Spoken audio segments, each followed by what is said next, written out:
Welcome back to our channel future study. तो guys इसमें BA program semester first का student है जो डिसिप्लिन सब्जेक्ट है आपका पॉलिटिकल साइंस राजनीतिक सिद्धांत का परिचय। इसके इंपॉर्टेंट क्वेश्चन विद आंसर आपको इस वीडियो में बताने जा रहे हैं। और ये जो हमारी क्लासेस है ये 9 है।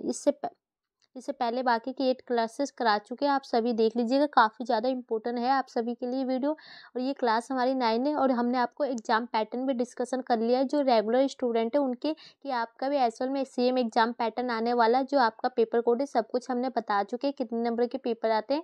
तो उस वीडियो को आप देख लीजिएगा, लिंक आपको डिस्क्रिप्शन बॉक्स में मिल जाएगा। इस वीडियो में जो हम आपको क्वेश्चन विद आंसर बताने जा रहे हैं, चलिए उसके क्वेश्चन दिखाते हैं। तो क्वेश्चन आपके सामने, अधिकार से आप क्या समझते हैं? नकारात्मक और सकारात्मक अधिकार का वर्णन कीजिए। इस क्वेश्चन का आंसर इस वीडियो में आपको कंप्लीट बताने जा रहे हैं।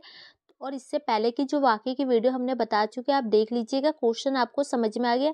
तो सबसे पहले आपको ये पता होना चाहिए जो अधिकार क्या है, उसका अर्थ क्या है, आप उससे समझते गए तो देखिए, मानवीय व्यक्तित्व के विकास के लिए अधिकार परम आवश्यक है। मानव जीवन के स्वैगिक विकास के लिए कुछ बाहरी सुविधाओं की आवश्यकता होती है। राज्य व्यक्ति को ये सुविधाएं प्रदान करता है। राज्य द्वारा व्यक्ति को प्रदान की जाने वाली इन बाहरी सुविधाओं को ही अधिकार कहा जाता है। तो आपको समझ में आया कि जो अधिकार क्या है, जो मनुष्य के जो अपने स्वैगिक विकास के लिए ना अधिकार बहुत ज़्यादा जरूरी है। जो बाहरी सुविधाएं होती है ना, जो आपकी आवश्यकताओं की पूर्ति करती है, उसी को ना जो अधिकार कहा जाता है। और ये राज्य द्वारा आपको सुविधाएं प्राप्त की जाती है और ये अधिकार आपको दिया जाता है। अधिकार का आश्रय राज्य द्वारा व्यक्ति को प्रदान की जाने वाली उन सुविधाओं से जिनका प्रयोग कर व्यक्ति अपनी शारीरिक मानसिक एवं नैतिक शक्तियों का विकास करता है। तो जो अधिकार से आश्रय, अधिकार से आपका मतलब ये बनता है ना कि जो राज्य द्वारा जो आपको व्यक्ति को जो शक्तियाँ प्रदान की जाती है, जो सुविधाएं प्रदान की जा रही है, जिसके जरिए आप अपना जीवन यापन अच्छे तरीके से जीते, जैसे शारीरिक मानसिक एवं नैतिक शक्तियों का जो विकास करते हैं ना, इसी को अधिकार कहा जाता है। तो आपको समझ में आ गया है अधिकार का अर्थ क्या है, अधिकार किसे कहते हैं।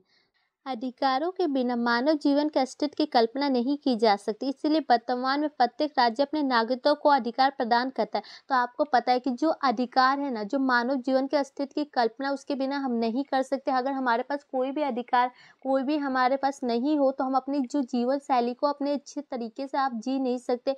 इसलिए जो राज्य का कर्तव्य ये बनता है ना कि जो नागरिकों को अधिकार प्रदान किया जाए। तो आपको समझ में आया कि जो अधिकार क्या होता है, अधिकार का क्या अर्थ है। अब देखिए जो अधिकार की परिभाषा, तो इसके निम्नलिखित परिभाषाएं हैं। तो यहाँ देखिए, राजनीतिक विज्ञान के विभिन्न विद्वानों ने अधिकार की परिभाषा अपने अपने दृष्टिकोण से दी है। कुछ प्रमुख परिभाषा निम्नलिखित है। तो सब जो विचारक है, अलग अलग विद्वान है, वो अपने अकॉर्डिंग बताते हैं। तो यहाँ सबसे फर्स्ट में हमने लिया लॉस्की के अनुसार। तो देखिए, अधिकार सामाजिक जीवन की ये परिस्थितियाँ है जिसके अभाव में सामान्यतः कोई भी व्यक्ति अपने व्यक्तित्व का विकास नहीं कर पाता है। तो अगर आपके पास अधिकार नहीं होगा, तो जो आपके सामाजिक जीवन में जो भी आपकी परिस्थितियां है ना, उसके जो अभाव में आप अपने व्यक्तित्व का विकास नहीं कर सकते, लॉस्की के अनुसार है। एंड जो सेकंड राइटर है भारतीय विद्वान श्रीनिवास शास्त्री के अनुसार, अधिकार समुदाय के कानून द्वारा स्वीकृति हुए व्यवस्था, नियम या रीति है जो नागरिक के स्वच्छता नैतिक कल्याण में सहायक हो। तो जो इनके अनुसार ये बताया जाए, जो अधिकार है कानून द्वारा जो प्राप्त किया जाता है व्यक्ति को, कि जिसके जरिए ना जो नागरिक का जो नैतिक कल्याण हो उसका विकास किया जा सके। ठीक है, तो आपको दो राइटर की पता चल गई। अधिकार से आप समझते क्या है, तो आप ये वाला पॉइंट लिख सकते हैं, अधिकार से आप क्या समझते हैं या इसका अर्थ क्या है, इसकी जो परिभाषा क्या है, तो आप ये पॉइंट लिख देंगे लॉस्की के अनुसार, इनके अनुसार। एंड अब आपको नेक्स्ट क्वेश्चन जो आपका बनता है, सकारात्मक और नकारात्मक जो अधिकार होते हैं वो क्या है। तो ये देखिए, राज्य में व्यक्ति की जिन गतिविधियों पर राज्य की ओर से कोई प्रतिबंध नहीं होता, उन्हें नकारात्मक अधिकार की श्रेणी में रखा जा सकता है। तो देखिए, जो राज्य अगर किसी व्यक्ति की गतिविधियों है, जो भी वो कार्यक्रम करे, उसके ओर पर जो राज्य की ओर से उस प्रतिबंध पर का कोई भी ध्यान नहीं रखा जाता ना, तो उसे नकारात्मक अधिकार की श्रेणी में रखा जाता है।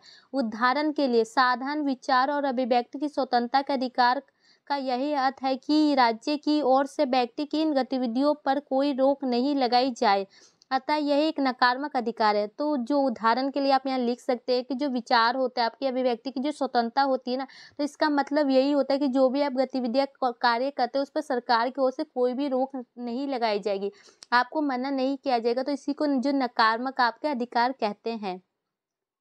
सकारात्मक अधिकार का अर्थ है कि व्यक्ति को आत्म विकास में सहायता देने के लिए राज्य की ओर से क्या क्या व्यवस्था की गई है। तो जो आपका सकारात्मक अधिकार में ये आएगा कि जो राज्य की ओर से आपको निम्नलिखित जो सहायता प्रदान की जाएगी जिससे कि जो आप अपने व्यक्तित्व का विकास कर सकते हैं। उदाहरण के लिए शिक्षा की व्यवस्था करना सकारात्मक अधिकार है।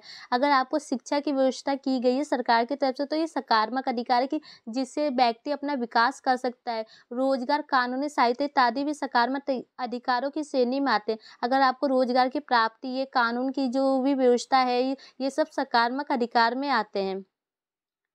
पूंजीवादी राज्य, उदारवादी राज्य में नकारात्मक अधिकारों का विशेष बल दिया जाता है। तो जो पूंजीवादी अधिकार होते हैं, उदारवादी, इनमें नकारात्मक अधिकार को विशेष रूप से महत्व दिया जाता है, जबकि समाजवादी राज्य में सकारात्मक अधिकारों का पक्ष लिया जाता है। और जो समाजवादी होता है उसमें सकारात्मक और पूंजीवादी में नकारात्मक अधिकार, याद रखिएगा अंतर। कल्याणकारी राज्य, नम उदारवादी राज्य के अंतर्गत नकारात्मक अधिकारों के साथ साथ यथासंभव सकारात्मक अधिकार की व्यवस्था भी की जाती है। तो जो कल्याणकारी राज्य होते हैं, जो नम उदारवादी, इनमें ना नकारात्मक प्लस सकारात्मक दोनों अधिकारों की जो व्यवस्था की जाती है कि जिसके जरिए मनुष्य अपना विकास करे। तो यहाँ पर इन दोनों में आपको यहाँ 5-6 पॉइंट अंतर दिख गए। इसमें आपको 2 पॉइंट बताए गए, इसमें बताए गए। इसी टाइप से आपको नकारात्मक और सकारात्मक अधिकार क्या होते हैं, आप इससे क्या समझते हैं, आप ये लिख सकते हैं। यहाँ पर इस क्वेश्चन का आंसर खत्म हो चुका है। ठीक है, तो आपको यहाँ पता चल गया कि इसका अर्थ क्या है, इसको आप समझते क्या है अधिकार से, इसकी परिभाषा क्या है, तो इसके नकारात्मक और सकारात्मक अधिकार क्या होता है, अंतर क्या है। तो वीडियो अच्छी लगे तो लाइक शेयर कीजिए। एंड सेकेंड क्वेश्चन जो आपका आने वाला है, जो कानूनी अधिकार के ऊपर आपका टॉपिक होगा, तो वीडियो शेयर कीजिए। Thank you.